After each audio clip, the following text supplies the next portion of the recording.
BNP বুঝে ওঠার আগেই অঘটন ঘটে গেছে।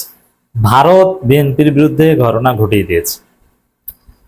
পশ্চিমবঙ্গে শুভেন্দু ক্ষমতায় আসার ৭২ ঘন্টার মধ্যে যা ঘটেছে, বিএনপি অস্থির, বিএনপির মাথা খারাপ হয়ে গেছে, বিএনপির চোখে মুখে অন্ধকার, ভাগ্যাকাশে কালো মেঘ, বিএনপির কপাল পোড়া। দর্শক, বিএনপি বুঝতে পারেনি যে এত তাড়াতাড়ি এই অবস্থা হবে। এটা আমরা অনেক আগে থেকেই বলে আসছি যে হবে। কত ধানে কত চাল বিএনপি এবার টের পাচ্ছে, অলরেডি টের পেতে শুরু করেছে। অনেক বড় ঘটনা ঘটে গেছে। এই বিএনপি ক্ষমতা থাকে কিনা এটাই তো সন্দেহ। অলরেডি সরকার অস্থির, সরকার প্রতিক্রিয়া দৌড় জাপ শুরু হয়ে গেছে। সালাউদ্দিন আহমেদের মাথা খারাপ, তারেক রহমান পররাষ্ট্র উপদেষ্টা মাথা খারাপ। বাংলাদেশ ভারত ঝগড়া শুরু হয়ে গেছে। কি ভেবেছিলেন বিএনপির লোকজন ভারতের পা চাটতেন, ভারতের দালালি করতেন? ভারতের দালালি করে নরেন্দ্র মোদীকে আব্বা আব্বা বলে ক্ষমতা এসেছেন, তাই না? ভারতের তৈরিকৃত, ভারতের চাপিয়ে দেওয়া ৭২ সংবিধানের পক্ষে কত কথা বলেছেন। ৭২ সংবিধানই সব অমুক তমুক, এবং মুক্তিযুদ্ধ মানে ভারত, মানে আওয়ামী বয়ান, ভারতীয় বয়ান মুক্তিযুদ্ধে বা বাংলাদেশ নিয়ে যা আছে সব জামাতের বিরুদ্ধে নির্বাচনী প্রচারণায় আপনারা ব্যবহার করেছেন। অথচ এটা আপনাদের ঐতিহাসিক অবস্থানের পরিপন্থী। ঐতিহাসিকভাবে বিএনপি ভারতের আধিপত্যবাদের বিরুদ্ধে সোচ্চার। বিএনপি মূলত মুসলিম লীগের একটা এক্সটেন্ডেড ভার্সন।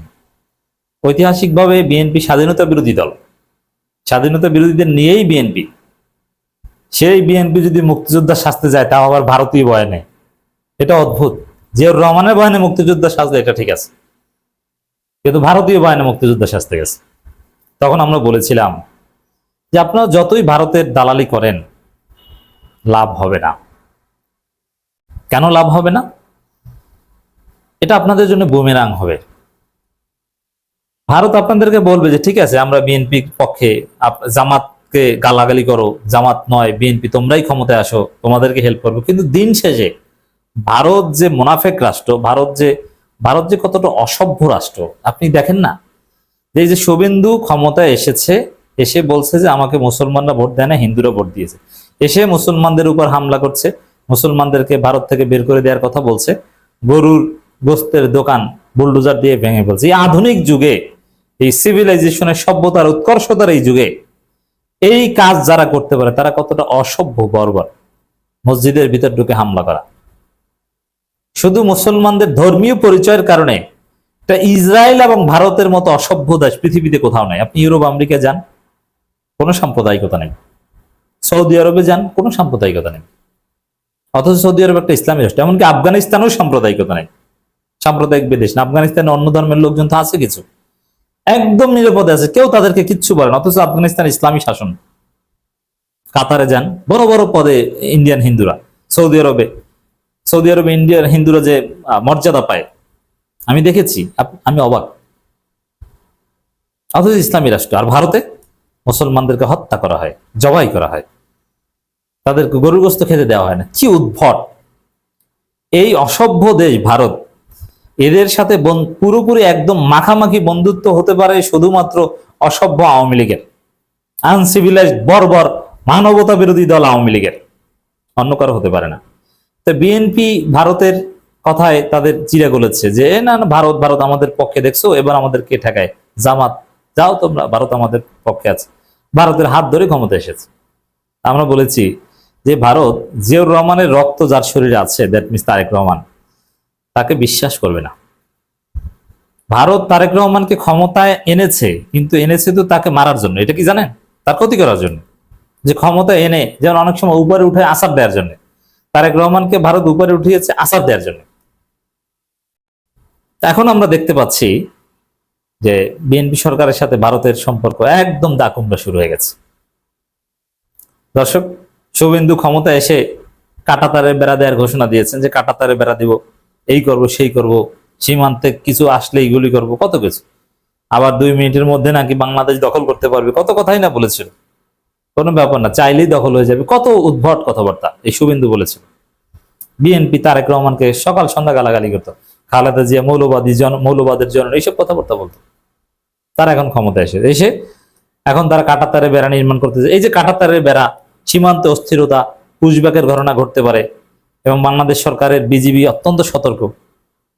এর মানে ভারতের সাথে তো তারেক রহমান বিএনপির ভালো সম্পর্ক তো দূর কি বাদ, এটা তো যুদ্ধ লাগার মতো একটা অবস্থা বর্ডারে।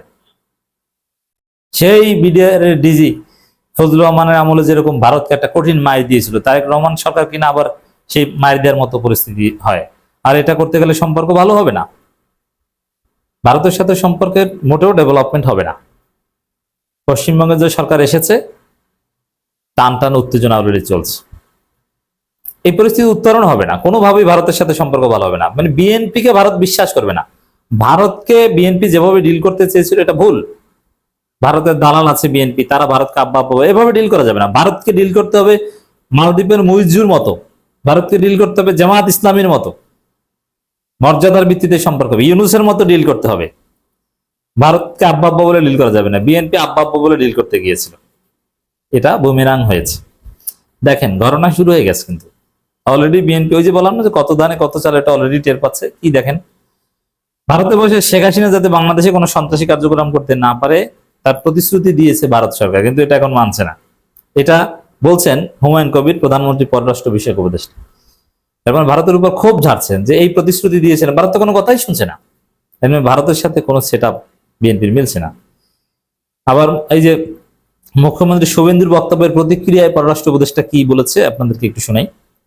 পশ্চিমবঙ্গের মুখ্যমন্ত্রী হই বাংলাদেশের লাগোয়া সীমান্তে বেড়া দেওয়ার সিদ্ধান্ত নিয়েছে বিজেপি নেতা শুভেন্দু অধিকারী। শুধু তাই নয়, এই বেড়া নির্মাণের জন্য আগামী ৪৫ দিনের মধ্যে ভারতের সীমান্তরক্ষী বাহিনীকে জমি হস্তান্তরের ঘোষণা দিয়েছে। তো চিন্তা করেন যে বাংলাদেশের মন্ত্রীদের ঘুম আছে, এরা বেড়া দিবে, জমি হস্তান্তর করবে, তো এটা নিয়ে যে মানে স্বাভাবিক সম্পর্কে কিছুই থাকবে না। এবং এটা নিয়ে আরো অনেক, এই যে বেড়া দেওয়া একটা চরম শত্রু ভাবাপন্ন দেশের সাথে করে। আরে ভাই, আধুনিক যুগের কালচার হচ্ছে বেড়া কাটাতার সব উঠিয়ে দেয়া। ইউরোপে যান, কিচ্ছু নাই, বর্ডারলেস ওয়াল, আর বর্ডার আছে একটা দাগ টানা, কোথাও কোথাও সাদা সুতা দিয়ে একটা দাগ টেনে দিয়েছে যে এইটা অমুক দেশ তো এইটা অমুক দেশ। কেউ অবৈধভাবে বর্ডার ক্রস করে না। এবং বন্ধুত্ব নিদর্শন এটা কিসের, অনেক জায়গায় তো এই বেড়াটারা উঠিয়ে দেয়। এটা শত্রু দেশের এইসব বেড়াটারা আসে, যত বেশি শত্রু তত বড় বেড়া। তার মানে বেড়া দেওয়া মানে বাংলাদেশের সাথে শত্রুতা, ভয় দেখানো, বাংলাদেশকে অস্থির করে রাখা, বাংলাদেশের বিরুদ্ধে ষড়যন্ত্র। এই বেড়া দেওয়ার অর্থ হচ্ছে এটা বুঝতে হবে।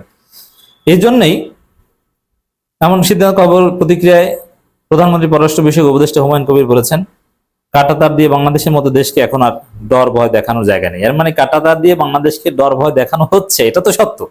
আর এই কারণেই পররাষ্ট্র উপদেষ্টা বলছেন যে না, ভয় দেখানো যাবে না। হুমায়ুন কবির বিষয়টি পর্যবেক্ষণ রেখেছে ঢাকা, মানে এটা খারাপ কিছু, এই জন্য পর্যবেক্ষণ রাখছে। কাঁটাতার দিয়ে বাংলাদেশের মতো দেশকে পর্দায় আনার মতো কোনো জায়গা নেই। বাংলাদেশের মানুষ কাঁটাতারকে ভয় পায় না, যেখানে কথা বলার দরকার সেখানে কথা বলা হবে। এ সময় তিনি আগের সরকারের আমলের মতো বর্ডারের অবস্থা কোনোদিন হবে না বলে আশাবাদ ব্যক্ত করেন। মানে কি বুঝলেন, ভারতের সাথে বাংলাদেশের ফাড়াফাড়ি লেগে গেছে, মজা না? শুভেন্দু ক্ষমতা আসার ৭২ ঘন্টার মধ্যে সবকিছু উলট পালট হয়ে গেছে।